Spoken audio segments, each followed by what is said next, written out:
तो यार हल्क तो सभी का पसंदीदा कैरेक्टर है। नहीं नहीं, मैं इन्फिनिटी वॉर और एंड गेम वाली हल्क की बात नहीं कर रहा, मैं बात कर रहा हूँ दी एवेंजर वाली हल्क की, एवेंजर एज ऑफ अल्ट्रॉन वाली हल्क की, थॉर दी रैग्नारोक वाली हल्क की। इन्फिनिटी वॉर और एंड गेम में तो इन्होंने कतई हल्क को इंसानी बना के रख दिया, जो हमें नहीं चाहिए। हमें चाहिए वर्ल्ड डिस्ट्रॉयर हल्क। पता नहीं मार्वल कब हमें वर्ल्ड डिस्ट्रॉयर हल्क दिखाएगा। खैर छोड़ो, वो सब तो बाद की बातें हैं।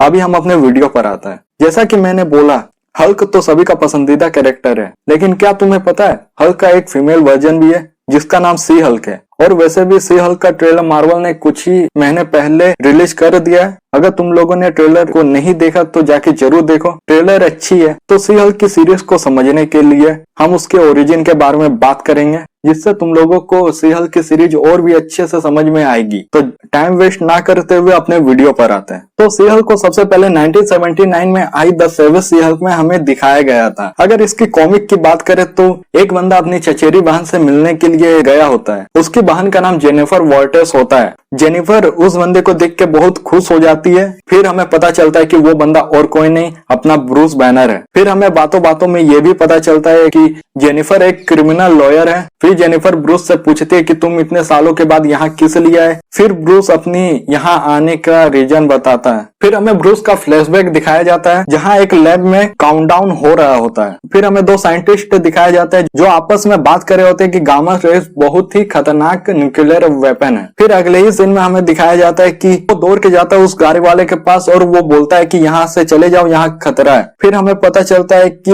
उसके अंदर बैनर होता है और उन दोनों साइंटिस्ट ने उससे धोखा दे दिया होता है और वो गामा रेस को बंद नहीं करते हैं। और बैनर के अंदर ज्यादा गामा रेस प्रोवाइड होने के कारण वो हल्क में बदल जाता है। फिर हम अपने ओरिजिनल स्टोरी पे आते हैं, जहाँ जेनिफर ये सब सुन के बहुत ज्यादा चौंक जाती है, उसे भरोसा ही नहीं होता। उसके बाद जेनिफर ब्रूस को अपने घर बुलाती है। वो दोनों साथ में घर जाने लगते हैं। फिर वो घर की तरफ जा ही रहे होते हैं। फिर दो इंसान उनको पीछा करने लगते हैं। जैसा कि हम सब जानते हैं, जेनिफर एक क्रिमिनल लॉयर है और वो जो दो आदमी हैं वो भी क्रिमिनल्स हैं और वो जेनिफर के बाप के मर्डरर भी हैं। फिर जेनिफर जैसे ही कार से उतरती है, उन दोनों में से एक बंदा जेनिफर को शूट कर देता है और जेनिफर वहीं गिर जाती है। उसके बाद ब्रूस बहुत ही अजीब तरीके से उन दोनों के मुंह पे पाइप से पानी मारता है। आंखों में पानी जाने के कारण वो क्रिमिनल्स नहीं देख पाते हैं अच्छे से और ब्रूस इसी का फायदा उठा के जेनिफर को लेके वहां से भाग जाता है। वो एक घर में जाके छुप जाते हैं और क्रिमिनल्स को वहां खतरा होने के डर से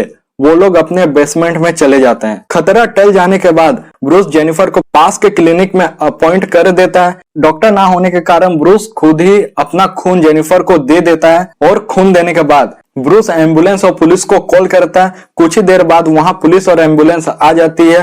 एम्बुलेंस जेनिफर को लेके चली जाती है, लेकिन पुलिस ब्रूस को बहुत ही संदेह की नजर से देखती है और कुछ देर पूछताछ करने के बाद वो ब्रूस को वहीं रख लेते हैं। ब्रूस अपनी आइडेंटिटी रिवील होने के डर से वो हल्क बन जाता है और वहां के दीवार को तोड़ के भाग जाता है। फिर अगले ही दिन ब्रूस को ये खबर मिलती है कि जेनिफर अब ठीक है और वो जेनिफर को बिना कुछ बोले वहां से चला जाता है। फिर उसके अगले ही सीन में हमें जेनिफर को दिखाया जाता है। जेनिफर अपने बेड पे लेटे लेटे सोच रही होती है कि ब्रूस आखिर क्यों चला गया। फिर उसके कुछ देर बाद ही उसके पास डॉक्टर आ जाते हैं, लेकिन फिर हमें पता चलता है कि वो असल में डॉक्टर नहीं होते, वो वही क्रिमिनल्स होते हैं जो जेनिफर को मारने के लिए आए होते हैं। वो जेनिफर को क्लोरोफॉर्म सुंघा के बेहोश करना चाहते थे, लेकिन जेनिफर अपने डर और गुस्से के कारण वो हल्क में बदल जाती है और उसके बाद वो क्रिमिनल्स को बहुत ही गंदे तरीके से मारने लगती है। वो क्रिमिनल्स के साथ साथ वो आम इंसान को भी नुकसान पहुंचाती है। उसके बाद जेनिफर क्रिमिनल्स को पुलिस के हवाले करके वहां से भाग जाती है। अगले ही सीन में हम देखते हैं जेनिफर अपने रूम में वापस चली जाती है और वहां चुपचाप जाके लेट जाती है। तभी वहां एक नर्स आ जाती है और वो पूछती है कि इस रूम की हालत कैसे हुई।